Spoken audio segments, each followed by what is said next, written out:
Bien, buenos días. Yo nací en Argentina, ya Dios me perdonó por eso.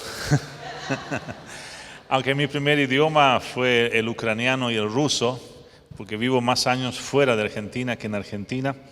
Así que Chile ya es el séptimo país que nos toca vivir.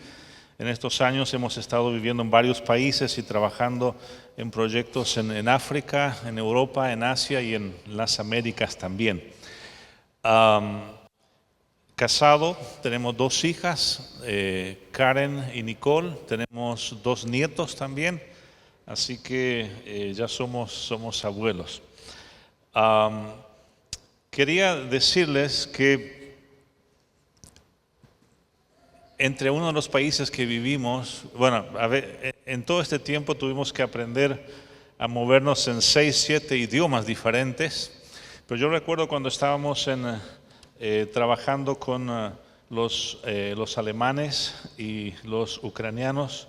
Esta es una ropa de Ucrania, por eso lo traje hoy. En una reunión de pastores, por ejemplo en Brasil, en el sur de Brasil, si yo voy a una reunión de pastores, en menos de 5 minutos todos me hacen 2 preguntas o 4 preguntas. La primera pregunta que me hacen siempre: pastor, ¿dónde está su iglesia ubicada en la ciudad? Y la segunda pregunta: ¿cuánta gente tú tenés en la iglesia? Si yo le digo tenemos 500 o 1000 personas, dice, bueno, vení que te presento al tesorero, el secretario de toda esta gente. Pero si yo digo que tengo 10 personas con las cuales estoy trabajando, generalmente me dicen, bueno, qué bueno, Dios te bendiga, y te dejan solo. La pregunta correcta no es cuánta gente tenemos, sino cómo es la gente. Si la gente se aman, se cuidan, porque a veces uno realmente puede estar en un grupo grande. Nosotros somos miembros de una iglesia que tiene como 15,000 miembros, yo no sé cuánto tiene ahora, tiene más de 120 pastores, pero uno puede llegar allí y salir y no, es decir, en un culto uno puede tener unidad, pero el único lugar donde uno puede conectarse con la gente es en un grupo pequeño. Así que, y las otras 2 preguntas es, pastor, ¿qué auto usted tiene? Porque el siervo tiene que tener un buen auto. Y la cuarta pregunta, ¿dónde usted estudió o qué estudios tiene? Fíjense que dentro del sindicato de pastores es difícil ser aceptados, o hay reglas para ser aceptados, y también dentro de la comunidad de las iglesias, también entre nosotros a veces nos cuesta aceptarnos unos a otros. El que viene de afuera se va a dar cuenta. Yo me acuerdo en España, fui a una iglesia y el primer domingo que fui, nadie me saludó, ni el que estaba al lado mío, ni cuando terminó el culto. Bautista. Bueno, yo volví a la iglesia, pero después me explicaron por qué lo hacían de esa forma. Yo no dejé de ir a la iglesia, pero imagínense, esa es la forma de recibir a las personas. Por eso creo que tenemos que entender cuál es el propósito. No tengo muchos minutos, pero quiero realmente compartir con ustedes cuáles son los elementos que nosotros tenemos en el tema de misiones. Estaba leyendo una encuesta aquí en Chile que el 74% de los encuestados dice estar de acuerdo con la idea de creer pero no pertenecer. No quieren hacer contacto realmente con ninguna iglesia. Y nosotros tenemos la tarea misionera. Tenemos 6 componentes importantes. La primera es cómo entrar con la gente. La segunda es evangelismo. La tercera es qué cosas le vamos a enseñar. En cuarto lugar, cómo vamos a ayudar al grupo a crecer. En quinto lugar, preparar los líderes. Y en sexto lugar, la salida. El tema de poder entrar con las personas. Tenemos que tener un perfil, tenemos que conocer. Hoy día ustedes están viendo cómo la generación Z está cambiando, a veces tumbando algunos gobiernos. La reina que fue elegida Miss Mundo estos días de México. Ella es de la generación Z, no sé si ustedes sabían. Pero tenemos que tener un perfil con las personas, porque no es realmente aspirina para todos. Yo me acuerdo cuando estuvimos en Europa trabajando, ahí aprendimos lo que es trabajar por pasos, no por programas. Muchas veces cuando nosotros queremos compartir el Evangelio o enseñar en el discipulado, siempre queremos comenzar donde nosotros estamos, no donde está la persona. Por eso tenemos que entender dónde está la persona y vamos a ir moviendo paso a paso hasta que la persona llega al punto cero, al punto de tomar una decisión. Pero también cuando toma una decisión tenemos que estar preparados para saber qué es lo que le voy a enseñar. ¿Cuál es la primera lección que le voy a enseñar? ¿La segunda, la tercera, la cuarta? ¿Qué es lo que yo realmente quiero lograr en la vida de las personas? El Señor nos ha mandado a ser discípulos, no creyentes. En Juan capítulo 8 hay una gran diferencia entre ser creyentes y ser discípulos. Es una gran diferencia. Pero cuando nosotros realmente tenemos un perfil de las personas, tenemos que estar con ellos, conocerlos, y vamos a saber qué vamos a compartir. Me acuerdo uno de los últimos grupos que hemos estado trabajando, dentro de los alemanes hay varios dialectos, aunque algunos dicen idiomas, pero uno de ellos es el idioma Hunsrück. Es un dialecto del sur de Alemania que hace frontera con Francia y Luxemburgo. Esta gente realmente tiene su propio lenguaje, que es muy diferente a los otros, los que hablan Hochdeutsch o los que hablan Schwab, los que hablan Pomeranisch. Hay diferencia entre ellos. Cuando fuimos enviados, ¿cómo entrar con esa gente? Después de 2 meses de estar orando, conversando, Dios me abrió una puerta para trabajar haciendo un censo lingüístico con esa gente.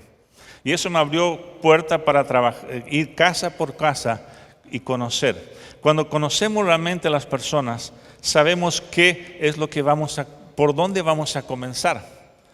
Porque siempre en evangelismo y en discipulado, lo que más nos interesa a los pastores, una estrategia. Y el tema de la estrategia no es lo más importante, simplemente es tener claro el objetivo, las personas. Porque cuando conocemos las personas, cómo piensan, cómo sienten. Porque el Señor Jesús dijo claramente, gran mandamiento, amar a Dios comienza con el corazón, no comienza con la mente. Nosotros queremos cambiar la mente de las personas, pero lo primero que tenemos que hacer es tocar el corazón. Si aprendemos a tocar el corazón, tocamos la mente y las manos también. Y saben, esa es la tarea nuestra de entender cómo podemos tocar el corazón de las personas. Ahora, nuestra tarea es hacer discípulos, es que conozcan a Cristo. Ahora, ¿cómo lo vamos a hacer? Jesús, alguien contó que hay más de 130 encuentros que Jesús tuvo con personas. 6 fueron en el templo, 9 en la sinagoga, pero más de 120 de los encuentros fueron afuera de todos esos lugares. Tenemos más de 130 historias que podemos compartir con las personas para que las personas se enamoren de Jesús. Por eso realmente tenemos que tener bien claro que lo que nosotros estamos diciendo y hablando las personas entiendan. Porque si transmitimos un medio evangelio como en Hechos capítulo 19, cuando Pablo fue a Atenas, encontró a 12 discípulos, realmente habían recibido medio evangelio. Y ese medio evangelio no había transformado, ni sabían lo que era ni el Espíritu Santo. Y Pedro y Pablo les habló a ellos y trabajó con ellos. Hermanos, como alguien dijo una vez, la historia del conocimiento antes venía de arriba hacia abajo. Aparecía un camarada por ahí pensando algunas ideas y, por ejemplo, que la tierra es plana, le doy una ilustración, y él empezaba a escribir y pasa la información, y de repente hay gente que comienza a creer lo que él tenía en su mente. El problema es que hoy día el conocimiento no viene de arriba hacia abajo, viene de abajo hacia arriba. Hoy día cualquier persona sube mensajes por YouTube o por streaming, y hay cosas buenas, pero hay cosas que son disparates, que no tienen nada que ver, y la gente no sabe discernir lo que es bueno, lo que es verdadero, lo que es falso, y por eso a veces hay tanta confusión. Pero si nosotros estamos realmente preparados y tenemos, esta es la gente que nosotros vamos a amar, que vamos a trabajar con ellos, sabemos cómo realmente podemos tocar el corazón. Y lo que nosotros vamos a usar para que ellos puedan tomar una decisión. Ahora, cuando toman decisión por Cristo, necesitan realmente entender algunas cosas. El contexto que nos toca trabajar aquí en Chile, trabajamos con la mayoría viene de trasfondo católico, apostólico, romano. Si yo le digo a un católico, ¿tú recibiste a Jesús? ¿Qué él va a decir? Que sí. Si le pregunto, ¿tú querés recibir? Él va a decir que sí. Porque él cada vez que participa de la hostia, de la Eucaristía, él está recibiendo a Cristo y no tiene nada que ver. Usamos las mismas palabras, pero no significa lo mismo. Ahora, ¿cómo realmente ayudar a las personas a entender esto? Si yo le digo a un católico apostólico romano, tú estás perdido. El católico va a decir, yo no siento que estoy perdido. ¿Por qué? Porque la identidad de un católico es la iglesia.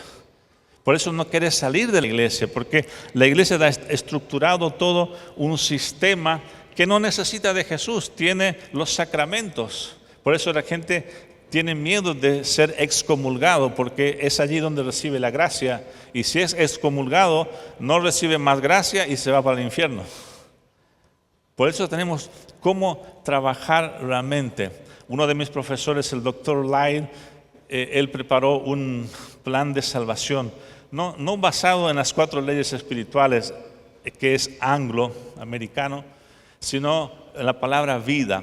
Y la última palabra, en vez de invitar a un católico a recibir a Jesús, invitamos al católico a abrazar a Jesús, que el católico entiende muy bien en ese sentido. Por eso